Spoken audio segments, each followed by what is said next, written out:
ये कहानी है नोआ की, जो रीइंकार्नेट होता है as the 13th imperial Prince. और दोस्तों, नोआ की ताकत इनफिनाइट है, यानी कि वो जितना चाहे अपनी ताकत को बढ़ा सकता है। उसकी ताकत पर कोई लिमिट नहीं है। तो चलो देखते हैं कि नोआ किस हद तक अपनी ताकत को बढ़ाता है। कहानी की शुरुआत में जब हमारा हीरो अपनी आंखें खोलता है, तब उसे अपने सामने एक औरत दिखाई देती है। वो देखता है कि उसके हाथ भी किसी बच्चे की तरह हो गए हैं, और तभी वो अपना स्टेटस देखता है। ये जान उसे हैरानी होती है कि वो फिर से लेवल 1 पर आ चुका है। तभी वहाँ एक लंबा चौड़ा आदमी आता है, जो कि महाराज हैं।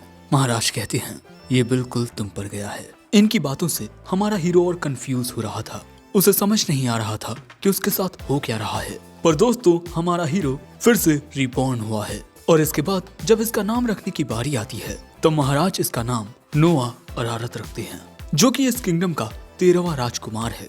इसके बाद महाराज किसी शख्स से पूछते हैं कि इसकी काबिलियत क्या है। वो कहता है वाटर, और इसीलिए महाराज नोआ को एल्मीरिया जागीर का वारिस बनाते हैं, वो जगह जहाँ बहुत सारे वाटर क्लैंस हैं। जिसके बाद महाराज कहते हैं, मुझे इसकी स्किल्स दिखाओ। और इसके बाद क्रज नाम का वो पुजारी नोआ की स्टेटस विंडो दिखाता है। दोस्तों, नोआ की वाटर की काबिलियत डबल एस रैंक की होती है, जिसे देख नोआ खुद भी हैरान होता है। साथ ही यहाँ जितने भी लोग मौजूद थे, वो सब भी हैरान होते हैं, क्योंकि कोई भी शख्स पैदाइशी एस रैंक नहीं होता। और इसी तरह हमारे हीरो नोआ की ये कहानी शुरू होती है, जहाँ वो एज अ नोबल प्रिंस रीइंकार्नेट हुआ।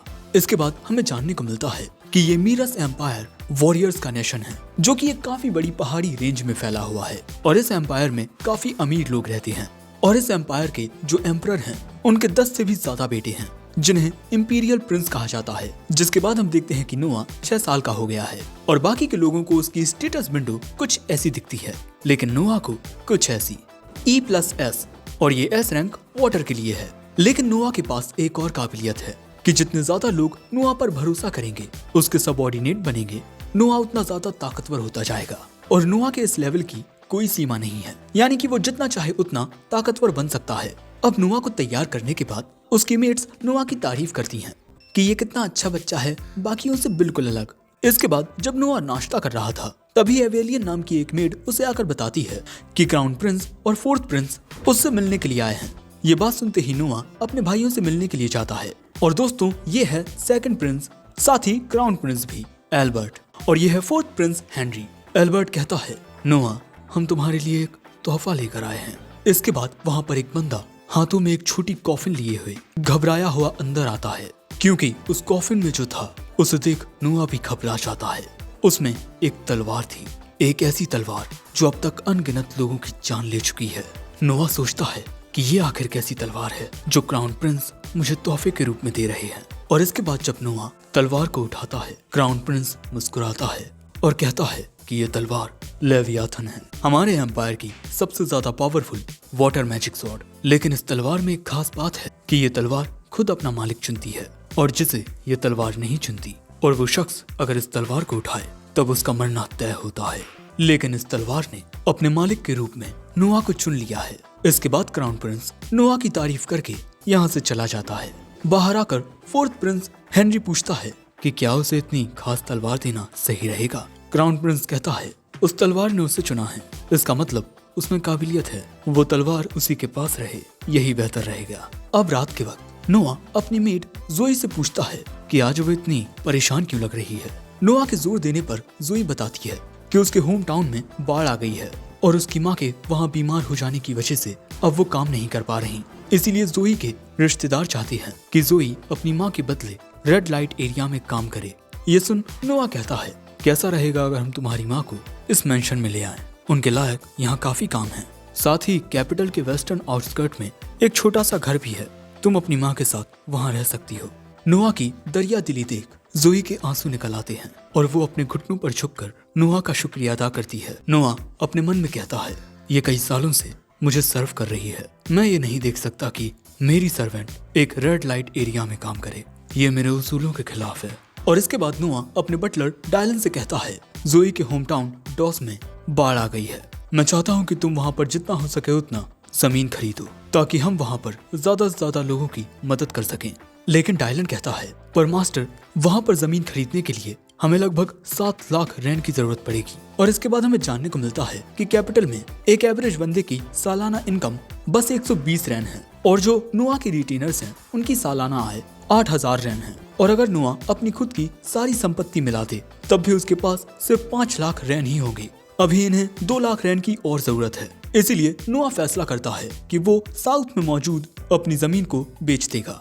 डायलन कहता है लेकिन वो जगह तो महाराज ने आपको तोहफे के रूप में दी थी, उनकी इजाजत के बिना उस जगह को बेचना आपके लिए मुसीबत खड़ी कर सकता है। नोआ कहता है अपने लोगों की खुशी के लिए मैं थोड़ा दर्द सहने के लिए तैयार हूँ। ये बात सुन डायलन नोआ को शुक्रिया कहता है क्योंकि वो भी उसी गांव से है जिस गांव से जोई है।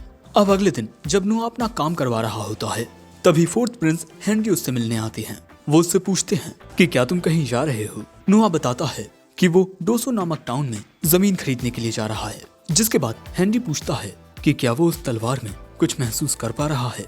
नोआ बताता है कि नहीं।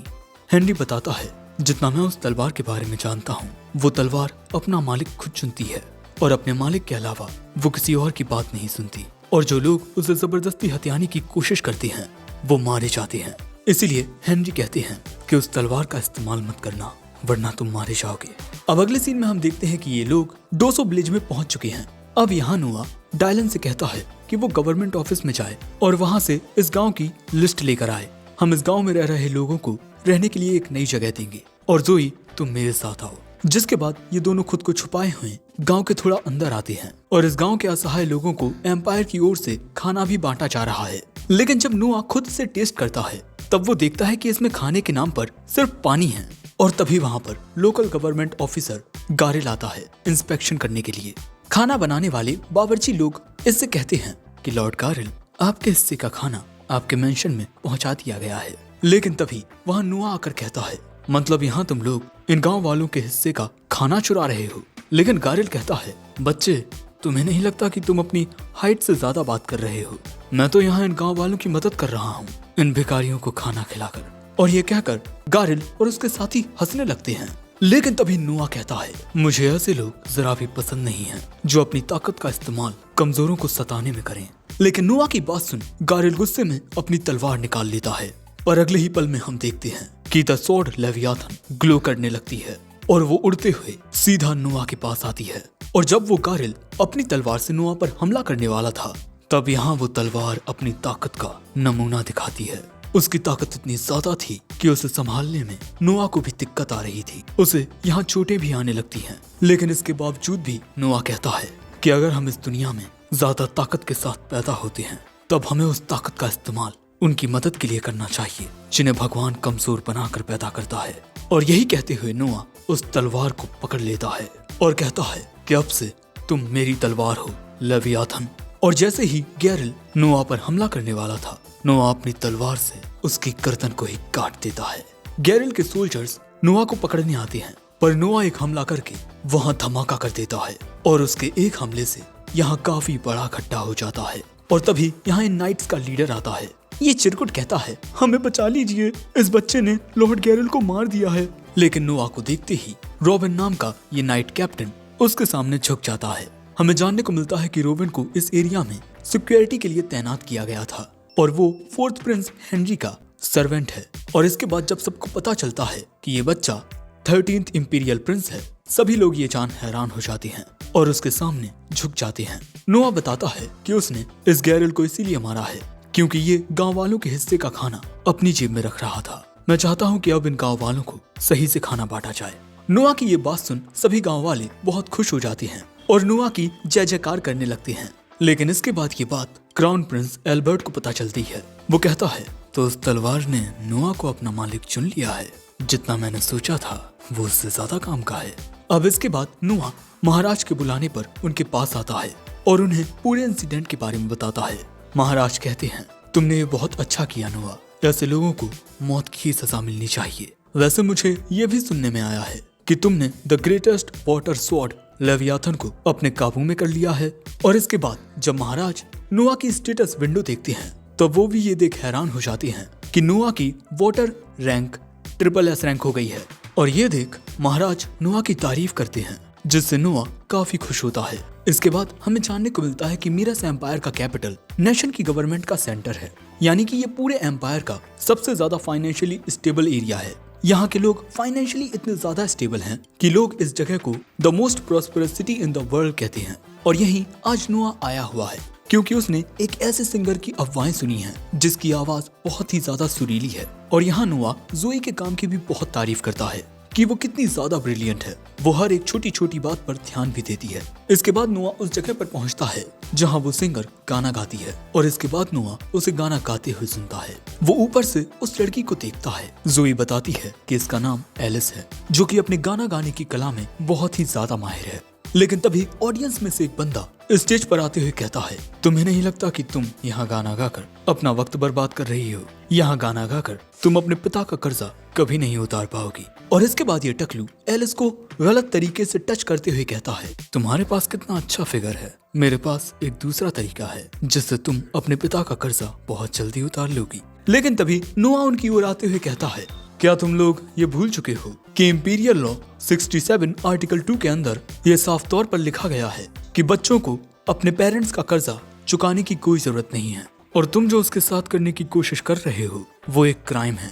लेकिन तभी ये टकलू नोआ की कॉलर पकड़ लेता है उसे गालियां देते हुए। सो नोआ अपनी तलवार निकालकर उस टकलू और उसके पंटरों को वहां इंजर्ट कर देता है, जिसके बाद वो तीनों यहाँ से डरकर भाग जाते हैं। और फिर नोआ एलिस से कहता है कि अगर ये लोग तुम्हें फिर से परेशान करें तो मुझे बताना। और इसके बाद सभी लोग ये जान हैरान होते हैं कि ये छोटा सा बच्चा इंपीरियल प्रिंस है। इसके बाद नोआ एलिस से कहता है, मैं तुम्हारे बारे में जानता हूँ, तुम्हें अपनी माँ के ट्रीटमेंट का भी खर्चा उठाना पड़ता है। कैसा रहेगा तुम मेरे लिए काम करो, मैं तुम्हें पर मंथ 25 रैंक दूंगा, तुम बस अपनी सिंगिंग की काबिलियत को और भी ज्यादा इम्प्रूव करो। ये बात सुन एलिस खुश होकर नोआ को थैंक्स कहती है। इसके बाद जब नोआ अपने मेंशन में पहुंचता है तब वो वहाँ गेट पर कुछ लोगों को देखता है और पूछता है कि ये लोग कौन हैं। एवेलियन बताती है कि इनका कहना है कि ये लैंडर्स हैं। उन्हें देखते ही नोआ पहचान लेता है कि ये वही लोग हैं जो एलिस को परेशान कर रहे हैं। लेकिन यहाँ वो नोआ से अपनी बदसलूकी के लिए माफी मांगने आए हैं, पर नोआ कहता है कि उसके पास उन लोगों से मिलने का वक्त नहीं है। तभी वहाँ फोर्थ प्रिंस हेनरी आकर कहता है, काफी अच्छा फैसला है तुम्हारा, ऐसे लोगों से मिलना किसी भी राजकुमार के लिए शोभा नहीं देता। अब इसके बाद एक साथ बैठकर बात करते हुए नोआ बताता है कि वो उन लैंडर्स से इसीलिए भी नहीं मिल रहा ताकि उन लोगों को ये लगता रहे कि एक राजकुमार उनसे नाराज है, ताकि वो एलिस को परेशान ना करें। ये जान हेनरी कहता है, तुम सच में बहुत होशियार हो। फ्रैंक और गैरी भी तुम्हारी ही उम्र के आसपास हैं, पर वो तुम्हारी जितना नहीं सोचते, खासकर कि गैरी, उसे चीजें सीखने में बहुत वक्त लग रहा है। इसके बाद हमें जानने को मिलता है कि भले ही ये सभी इंपीरियल प्रिंस भाई हों, लेकिन इनकी माएं अलग अलग हैं। लेकिन गैरी और हेनरी सगे भाई हैं, इसीलिए उनके बीच का कनेक्शन ज्यादा डीप है।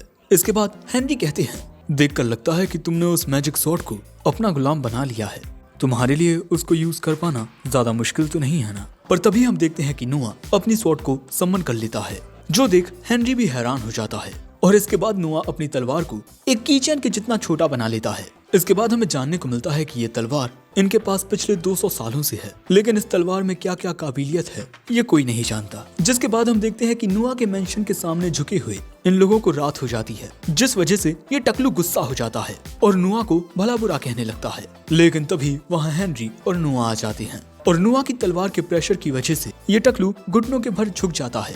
अब अगले सीन में हम देखते हैं कि नोआ किसी जगह पर आता है, शायद वो यहाँ किसी पार्टी में आया हुआ है और नोआ के साथ होता है रेडॉक नाम का ये शख्स।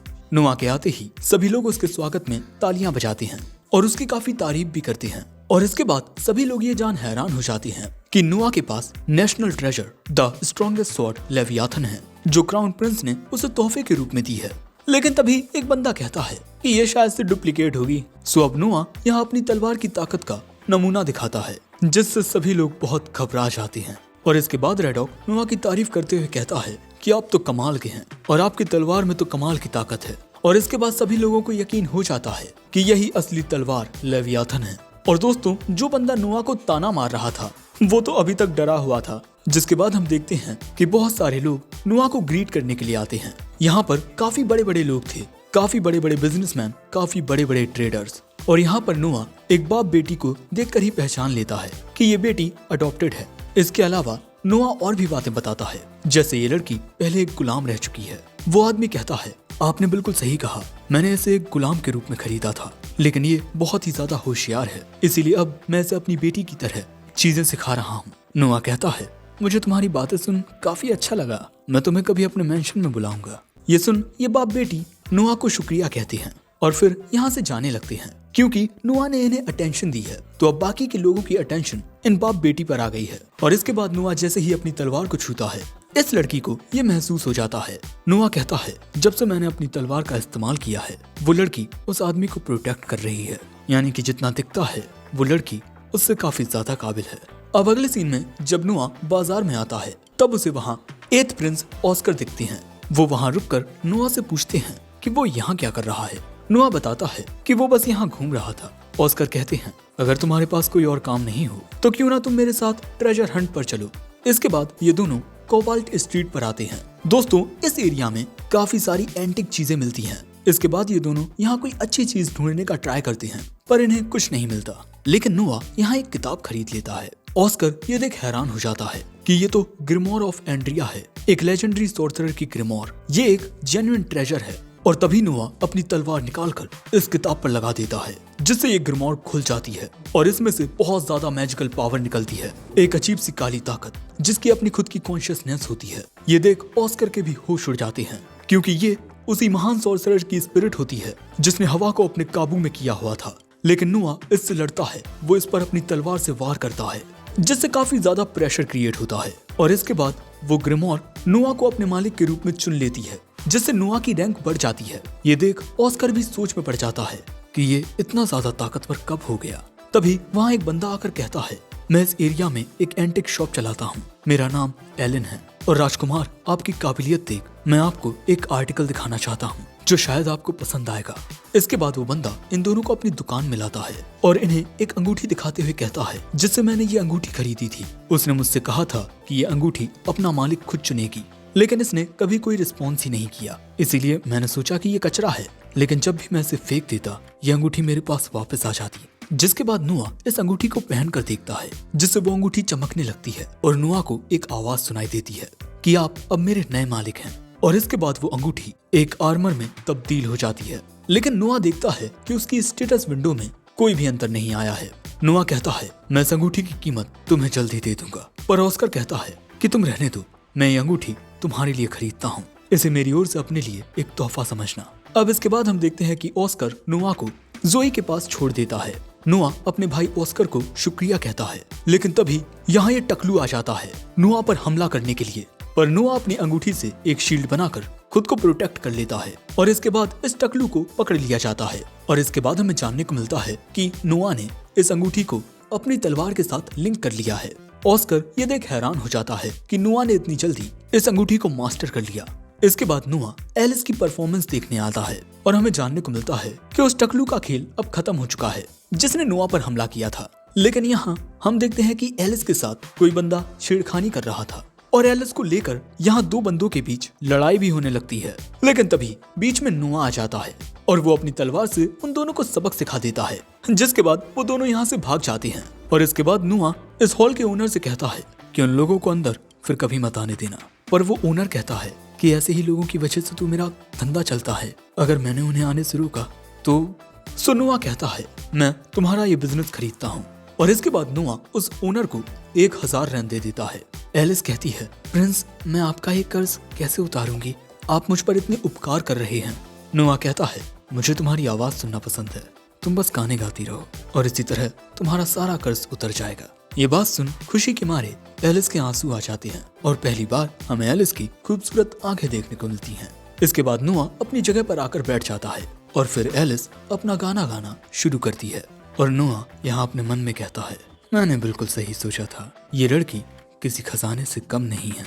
अब अगले सीन में जब नोआ तैयार हो रहा था तभी उसे बताया जाता है कि उससे मिलने के लिए गवर्नर जनरल ऑफ होलजॉय डेड मार्ले आए हैं। नोआ कहता है, उन्हें अंदर आने दो। इसके बाद हमें जानने को मिलता है कि रॉयल फैमिली में जब भी कोई राजकुमार पैदा होता है तब उसे कोई ना कोई जागीर दी जाती है ताकि वो छोटी ही उम्र से ये सीख सकें कि किस तरह से शासन किया जाता है। और उस जागीर में रहने वाले लोग उस राजकुमार को ही अपना राजा मानते और एल्मीरिया जागीर में पैदा हुआ डेड मार्ले भी नोआ को अपना राजा मानता है। अब इसके बाद इनके बीच बातचीत होती है। हमें जानने को मिलता है कि लगभग 1.5 साल पहले नुआ डैड से पहली बार मिला था, जब महाराज ने डैड को as a governor general appoint किया था। नुआ पूछता है, जितना मुझे पता है तुम्हें होलजॉय टाउन में बाढ़ के बाद वहाँ की सिचुएशन को मैनेज करने के लिए भेजा गया है। हमें जानने को मिलता है कि होलजॉय एक ऐसा एरिया है जहाँ पर फसलें बहुत ही अच्छे से होती हैं, पर पानी के करीब होने की वजह से वो अक्सर बाढ़ की वजह से पानी में डूब जाता है। और डैड अब यहाँ एक समस्या लेकर आया है। डैड बताता है कि इन्हें काफी वक्त से फंडिंग नहीं मिली है, जिस वजह से इनका काम रुका हुआ है। अब ये जान नुआ डैड को अपने साथ मिनिस्टर ऑफ फाइनेंस के पास लाता है। हाँ, यही टकलू और मोटा, इसका नाम मैवरिक है। नुआ पूछता है, आखिर डैड को उसके काम के लिए फंडिंग क्यों नहीं मिल रही है? मैं इसकी वजह जानना चाहता हूँ। मैवरिक कहता है, होलजॉय टाउन में हर साल बाढ़ आती है, इसीलिए हमारे अच्छे महाराज ने इस टाउन के लिए टैक्स लगभग खत्म कर दिया है, और इसीलिए मुझे लगता है कि इन लोगों को अपने काम के लिए उसी टैक्स से बचने वाले पैसे का इस्तेमाल करना चाहिए। पर नुआ कहता है कि महाराज ने इनके टैक्स को इसीलिए माफ किया था क्योंकि इन लोगों के पास पैसे ही नहीं थे, और जब इन लोगों के पास पैसे ही नहीं है तो ये लोग इस्तेमाल किसका करेंगे? सो अब मैवरिक कहता है, लेकिन हमारे पास इस वक्त इन्हें भेजने के लिए जरा भी पैसे नहीं हैं। आपको तो याद होगा ना कि हमारे महाराज अब दिन ब दिन और बूढ़े हो रहे हैं, इसीलिए हम समर्स के लिए उनके लिए एक ऐसा विला बना रहे हैं जहां उनको गर्मियों में जरा भी गर्मी ना लगे और गर्मी में ठंडक का एहसास हो। और वो विला बनाने के लिए बहुत सारे पैसों की जरूरत है, इसीलिए डैड को देने के लिए मेरे पास जरा भी पैसे नहीं है। पर नुआ कहता है कि ये तुम कैसी बकवास कर रहे हो। एक गांव जिसमें बाढ़ की वजह से सब कुछ तबाह हो गया हो, उनकी मदद करने के बजाय हम एक विला बना रहे हैं। तुम्हें क्या मैं और मेरे पिता बेवकूफ नजर आते हैं जो हम तुम्हारी बात पर यकीन कर लेंगे? ये सुनते ही मैवरिक नुआ के सामने झुककर कहता है, मेरी बातों का ये मतलब नहीं था। आप जरा भी चिंता मत कीजिए, मैं जल्द से जल्द इनके लिए फंडिंग का इंतजाम करता हूँ। अब नुआ की बात करने की काबिलियत देख डैड कहता है, आप सच में कमाल के हैं राजकुमार। आपने सिर्फ अपनी बातों से फाइनेंस मिनिस्टर को घुटनों पर ला दिया। मैं इस उपकार के लिए हमेशा आपका आभारी रहूंगा। इसके बाद डैड अपने काम पर निकल जाता है, और इसके बाद एक बंदा नुआ के लिए एक मैसेज लेकर आता है कि महाराज ने उसे मिलने के लिए बुलाया है। और इसके बाद जब नुआ महाराज के पास पहुंचता है, महाराज कहते हैं, तुमने बहुत ही अच्छे से होलजॉय सिटी का मामला निपटाया है। नुआ कहता है, मैंने वही किया है जो कोई और करता। पर महाराज नुआ के सिर पर हाथ रख के कहते हैं, तुमने सही कहा, लेकिन एक 6 साल के बच्चे के लिए चीजों को इतना अच्छे से हैंडल कर पाना मेरी नजरों में तो लगभग नामुमकिन है। वैसे ये है Leviathan, the strongest water sword, और इसने तुम्हें अपने मालिक के रूप में चुन लिया है, लेकिन इसकी हिस्ट्री कुछ खास अच्छी नहीं है। वैसे मैंने तुम्हारे लिए स्वॉर्ड्समैनशिप में माहिर एक इंस्ट्रक्टर को यहाँ बुलाया है, और इसके बाद हमें किंगडम का ग्रेटेस्ट स्वॉर्ड्समैन डेमियन नोबल देखने को मिलता है। महाराज कहते हैं, तुम इनसे स्वॉर्ड्समैनशिप सीखोगे। पर तभी यहाँ डेमियन कहता है, महाराज अगर आपकी इजाजत हो तब मैं राजकुमार के साथ एक छोटा सा मुकाबला करना चाहूंगा, ताकि मैं उनकी काबिलियत को परख सकूं।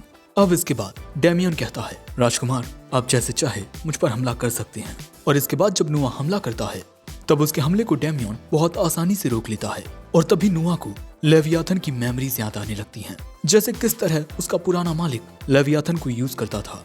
और इसके बाद नुआ डेमियन से लड़ते हुए उसकी तलवार को दूर उछाल देता है, जिसके बाद डेमियन कहता है, महाराज मुझे माफ कीजिएगा, पर राजकुमार को सिखाने की मुझ में कोई काबिलियत नहीं है। राजकुमार भले ही बस 6 साल के हों, पर इनमें एक अद्भुत काबिलियत है। ये बात सुन महाराज हंसते हुए कहते हैं, तुम सच में लाजवाब हो नुआ। कैसा रहेगा अगर मैं तुम्हें इस साल होने वाले नाइट सिलेक्शन एग्जाम का हेड बना दूं? नुआ कहता है, मैं आपकी उम्मीदों पर खरा उतरूंगा महाराज। और इसके बाद हमें जानने को मिलता है कि नाइट सिलेक्शन एग्जाम एक ऐसा इवेंट है जिसमें पार्टिसिपेंट पूरे एम्पायर से आते हैं, और इस एग्जाम के जरिए एम्पायर के लिए वॉरियर्स को चुना जाता है। इस एग्जाम में 2 लोग आपस में लड़ते हैं, और जो जीत जाता है उन्हें फाइनल बैटल के लिए कैपिटल बुलाया जाता है। और जो इस एग्जाम में अव्वल आता है उसे नाइट का टाइटल मिलता है। साथ ही वो डायरेक्टली अपर रैंक में भी ज्वाइन हो जाता है। और फिर उस नाइट का सबसे पहला काम होता है हेड जज का एक सबऑर्डिनेट बनना, यानी कि नुआ को अपने लिए एक बहुत ही ज्यादा टैलेंटेड नाइट मिल सकता है। जिसके बाद नुआ कहता है, अगर महाराज की इजाजत हो तब मैं उन नाइट्स का सिलेक्शन और उनकी जजमेंट कैपिटल में रहकर करना चाहता हूँ, ताकि मैं इस एग्जाम के लिए हर एक ताकतवर वॉरियर को खुद चुन सकूं। महाराज नुआ को इसकी इजाजत दे देते हैं। अब अगले सीन में अपने मेंशन में नुआ जोई से पूछता है कि क्या उसके गांव में ऐसे वॉरियर्स हैं जो नाइट सिलेक्शन एग्जाम में पार्टिसिपेट करना चाहते हो।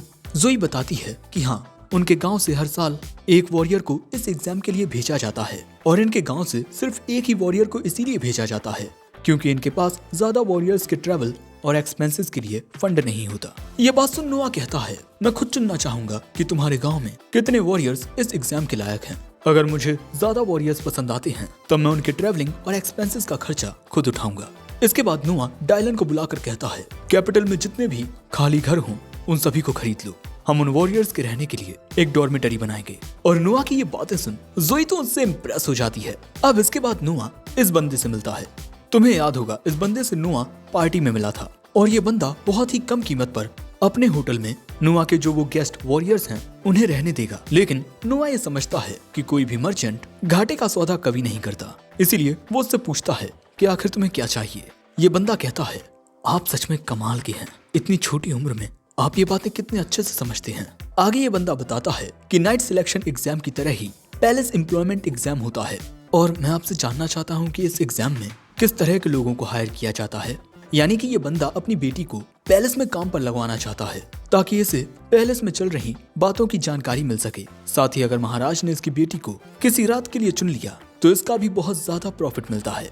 अब इसके बाद नोआ कहता है, पहले मैं जानना चाहूंगा कि तुम किस लड़की को काम पर लगवाना चाहते हो। अगर मुझे वो पसंद आई तभी मैं तुम्हारी मदद करूंगा। अब नोआ ने यहाँ अपना बड़प्पन दिखाया है, इसीलिए ये बंदा और इसकी बेटी झुककर उसका शुक्रिया अदा करते हैं।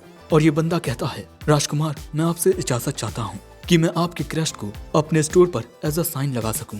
नोआ कहता है, ऐसा करके तुम पूरी तरह से मेरे अंडर आ जाओगे और मैं कभी भी धोखा सहन नहीं करूंगा। पर इसके लिए वो बंदा राजी होता है। अगले सीन में हम देखते हैं कि बायरॉन को अपना सबऑर्डिनेट बनाने के बाद नोआ के स्टैट्स इंक्रीज हो गए हैं, लेकिन तभी वो नोटिस करता है कि उसका एक स्टैट कम हो गया है। शायद से एल्मीरिया में कुछ हुआ है।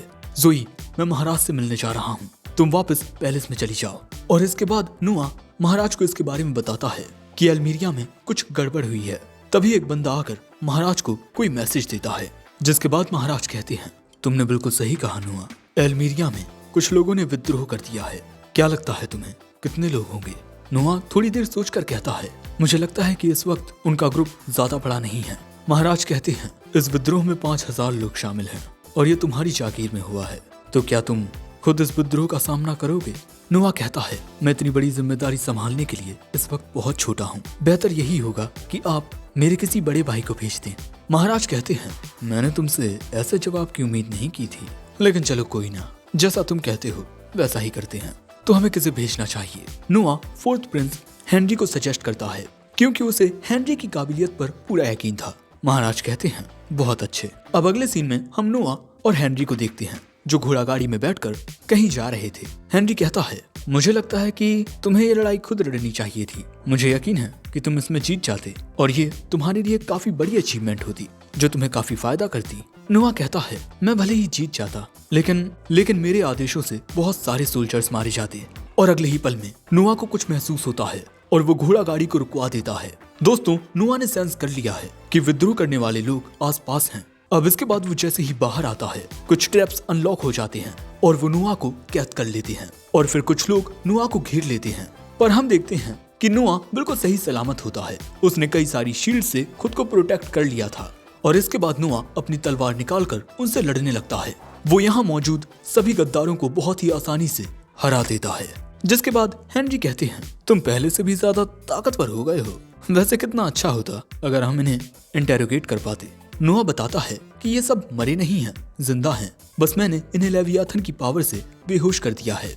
इसके बाद हमें जानने को मिलता है कि एल्मेरिया में ज्यादा वॉर हॉर्सेस नहीं हैं, यानी कि ऐसे घोड़े जिन पर बैठकर लोग फाइट करते हैं। अब अगले दिन नोआ ब्रायन से मिलता है और उससे पूछता है कि तुम एल्मेरिया में भी अपना व्यापार करते हो, है ना?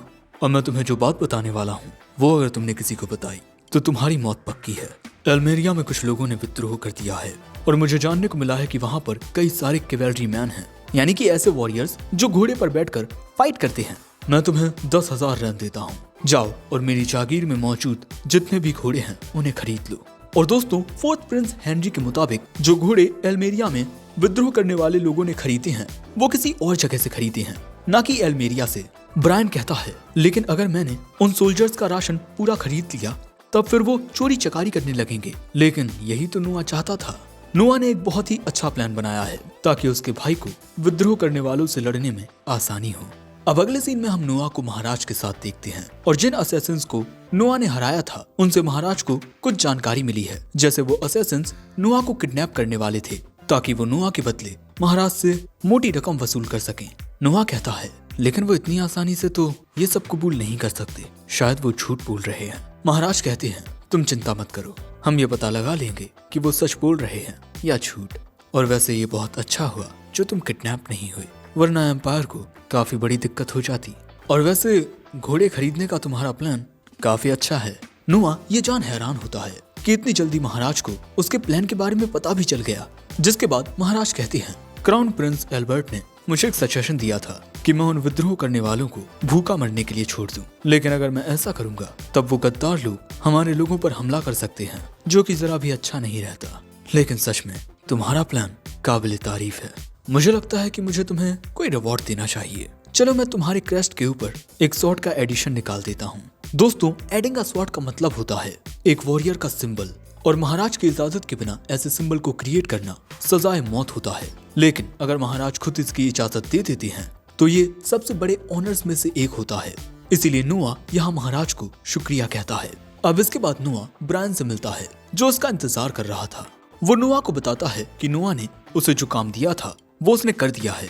इसके आगे वो कहता है उन विद्रोही लोगों का लीडर कारफून है। कारफून एक ऐसा शख्स है जो अपने गोल को हासिल करने के लिए किसी भी हद तक जा सकता है। इसीलिए मैं कहूंगा कि राजकुमार आप संभल कर रहिए। और तभी एक मेड नोआ को आकर बताती है कि एक घायल आदमी मेन गेट पर आया हुआ है और वो आपको एक अर्जेंट रिपोर्ट देना चाहता है। इसके बाद नोआ उस बंदे से मिलता है। मैं एल्मीरिया के अडोरा में एज अ नाइट सर्व करता हूँ और मैं आपको ये बताने के लिए आया हूँ कि एल्मीरिया में विद्रोह शुरू हो गया है और उन लोगों ने हम पर हमला कर दिया है। नोआ कहता है मुझे ये बताने के लिए शुक्रिया, अब इनका इलाज करवाओ और रिवॉर्ड के रूप में इन्हें 500 नहीं 1000 रेन दिए जाएं। ये जान ब्रायन नोआ से कहता है कि वो खबर आपके इतनी भी काम की नहीं थी, फिर आप उसे इतना बड़ा रिवॉर्ड क्यों दे रहे हैं। पर नोआ कहता है कि वो बस एक मामूली सा नाइट है जो अपनी जान खतरे में डालकर मुझे ये रिपोर्ट देने आया। मैं कम से कम उसकी वफादारी का इनाम तो उसे दे ही सकता हूँ। अब इसके बाद शाम के वक्त जोई थोड़ी परेशान नोआ के पास आती है और नोआ को एक पैसों की थैली देती है जिसमें 500 रैन थे। और इसके बाद वो उसे एक स्लीपिंग ड्रग भी दिखाती है और ये दोनों चीजें उसे एक शख्स ने दिए हैं जिसे वो नहीं जानती। उस आदमी ने कहा था कि वो इस ड्रग को नोआ की चाय में मिला दे और इनाम के रूप में उसने जोई को ये 500 रैन दिए थे। नोआ समझ जाता है कि ये उन्हीं गद्दारों का काम है, लेकिन वो पूछता है कि तुम ये सारी चीजें मुझ तक क्यों लाई। जोई यहाँ कहती है आपने मेरे लिए, मेरी माँ के लिए और मेरे गाँव के लिए कितना कुछ किया है। मैं आपको धोखा नहीं दे सकती थी, लेकिन उन लोगों का कहना है कि अगर मैंने उनका काम नहीं किया तो वो मुझे मार देंगे, पर इसके बावजूद भी मैं आपको धोखा नहीं दे सकती। ये सुन नोआ जोई को एक रिवॉर्ड देता है। काबिल तारीफ है जो तुमने मुझे धोखा नहीं दिया। तो एज अ रिवॉर्ड उन्होंने तुम्हें जो अमाउंट दिया है मैं बस उसमें एक 0 ऐड कर रहा हूँ। साथ में एक और काम है जो तुम्हें मेरे लिए करना होगा। वो पूछती है कि मुझे आपके लिए क्या करना होगा। नोआ कहता है कि मैं इस ड्रग को पीने वाला हूँ, फिर जब मैं सो जाऊँ तो मुझे उनके पास ले जाना और उसके बाद वहाँ से तुरंत भाग जाना। दोस्तों, शायद नोआ ने कोई प्लान बनाया है। अब अगले सीन में हम देखते हैं कि नोआ किडनैप हो चुका है और जब उसे होश आता है तब उसके हाथ पैर बंधे हुए थे, पर नोआ के पास अपनी अंगूठी और अपनी तलवार दोनों होते हैं और यहाँ पर वो बहुत आसानी से अपनी रस्सियों को काट देता है। और इसके बाद वो लेवियाथन की मेमोरीज के जरिए देखता है कि उसके साथ क्या हुआ। उसके बेहोश होने के बाद वहाँ कुछ लोग आए और वो उसे किडनैप करके घोड़ा गाड़ी के जरिए यहाँ तक ले आए। और इसके बाद नोआ इन गद्दारों से लड़ने के लिए खड़ा हो जाता है। नोआ को देख ये गद्दार कहते हैं पिछली बार तो तुम्हें तुम्हारे भाई ने बचा लिया था, इस बार कोई नहीं आने वाला बचाने। पर नोआ बहुत ही आसानी से एक असैसिन को खत्म कर देता है और कहता है शायद तुम लोगों को मरने की कुछ ज्यादा ही जल्दी है। और इसके बाद नोआ उनसे लड़ने लगता है। नोआ अपनी तलवार से उन सभी को खत्म करता जा रहा था और थोड़ी ही देर बाद वहाँ कई सारे सैनिकों को लेकर जोई भी पहुँच जाती है। और फिर हमें जानने को मिलता है कि नोआ ने कहा था कि जोई छुपी रहे, लेकिन जोई को नोआ की इतनी ज्यादा चिंता हो रही थी कि वो कुछ सैनिकों के साथ उसकी मदद के लिए खुद यहाँ आ गई। इसके बाद नोआ कहता है इन सभी को बंदी बना लो, लेकिन ऐसा करते हुए एक असैसिन की तलवार गिर जाती है। सो एक सोल्जर अब उस तलवार को उठाने वाला था, पर नोआ चिल्लाकर उसे ऐसा करने से रोक देता है और फिर उन सभी को थोड़ा दूर हो जाने को कहता है, क्योंकि दोस्तों नोआ को इस तलवार में से बहुत ही ज्यादा खतरनाक काली ताकत महसूस हो रही थी। इस तलवार पर एक कर्स लगा हुआ है और लेवियाथन की मदद से नोआ इसे सेंस कर सकता है। इसके बाद नोआ अपनी तलवार निकाल कर कहता है, शायद तुम्हारे लिए करना आसान रहेगा, आखिर तुम स्ट्रॉन्गेस्ट वाटर स्वॉर्ड हो। और इसके बाद लेवियाथन तलवार अपनी पावर को रिलीज करती है। ये बहुत तेज रफ्तार के साथ आसमान में जाते हुए अंतरिक्ष में पहुंचकर एक शख्स तक पहुंचती है और उसे खत्म कर देती है। शायद ये शख्स हर एक चीज का मास्टरमाइंड होगा। जिसके बाद अगले सीन में नोआ महाराज से मिलता है और महाराज नोआ की काफी तारीफ करते हैं कि कल रात उन विद्रोह करने वालों का लीडर मारा जा चुका है और मैं जानता हूँ कि ये तुमने किया है। और अपने लीडर के मर जाने के बाद जो भी विद्रोह करने वाले थे उन्होंने भी बहुत ही आसानी से हार मान ली और इस विद्रोह में जितने भी लोग शामिल थे महाराज उन्हें खुद सजा देंगे। महाराज अपना फैसला सुनाते हैं और वो उन्हें एक सजा देते हैं। ये कहते हुए, नोआ, उन्होंने तुम्हारी जागीर में विद्रोह करने की गुस्ताखी की है जिसकी उन्हें कड़ी से कड़ी सजा मिलेगी। पर तभी यहाँ नोआ कहता है, महाराज मैं चाहूंगा कि आप उन लोगों को ना माने। ये सुन महाराज हैरान हो जाते हैं और पूछते हैं कि तुम्हारे कहने का मतलब क्या है। नोआ कहता है, हम उन्हें कानूनी रूप से सजा देंगे। कानून के मुताबिक सिर्फ उन्हीं को मौत की सजा मिलती है जो रिबेल लीडर्स होते हैं। इसलिए मुझे लगता है कि कानून के मुताबिक ही एम्पायर को विद्रोह करने वालों को सजा देनी चाहिए। नोआ की बात सुन हॉल में मौजूद सभी लोग चुप रह जाते हैं। महाराज कहते हैं, तुमने सही कहा, हर एक चीज कानून के मुताबिक चलनी चाहिए, लेकिन इन लोगों को एक छोटी सजा देना काफी नहीं होगा। हम कानून के दायरे में ही इन्हें कड़ी से कड़ी सजा देंगे। नोआ कहता है, जैसा आप कहें महाराज। अब इसके बाद महाराज फर्स्ट प्राइम मिनिस्टर नोजल को ये सारा मैटर हैंडल करने को दे देते हैं। अब इसके बाद हॉल में सभी लोग नोआ की तारीफ करने लगते हैं। जिसके बाद महाराज कहते हैं, तुमने मुझे कानून तोड़ने से रोका है, मैं तुम्हें इसका रिवॉर्ड जरूर दूंगा। मुझे तुम्हें एक टाइटल देना चाहिए और जितना अब तक मैं तुम्हें पहचाना हूँ उसके मुताबिक मैं तुम्हें टाइटल देता हूँ द वाइस, मतलब बुद्धिमानी का टाइटल। और दोस्तों ये टाइटल नोआ की स्टेटस विंडो में रजिस्टर हो जाता है और इसके बाद चारों ओर हॉल में यही आवाज गूंजती है, लॉन्ग लिव वाइस प्रिंस। जिसके बाद महाराज कहते हैं, वैसे नोआ नाइट सिलेक्शन एग्जाम जल्दी होने वाला है, क्या तुमने डिसाइड किया है कि तुम किस तरह से अपनी जजमेंट दोगे? नोआ बताता है कि उसके पास एक प्लान है और इसके बाद अगले सीन में नोआ इस प्लान के बारे में महाराज को बताता है कि वो किस तरह से अपनी जजमेंट देगा। नोआ एक बंदे को खुद पर हमला करने को कहता है। नोआ उसके हमले को एक शील्ड बनाकर रोक लेता है और इसी तरह वो बाकी लोगों के हमले को भी रोक लेता है। और इसके बाद नोआ कहता है, मैं इसी तरह से सभी पार्टिसिपेंट से मुझ पर हमला करने को कहूंगा और मैं इस बेस पर उन्हें जज करूंगा कि उनका अटैक मेरे कितने करीब पहुंच पाता है। महाराज कहते हैं, तरीका तो काफी अच्छा है पर इसमें काफी रिस्क है। अगर किसी हमले ने तुम्हारी डिफेंस को तोड़ दिया तो तुम घायल हो सकते हो। पर नोआ बताता है कि वो इसके लिए पहले से तैयारी कर चुका है।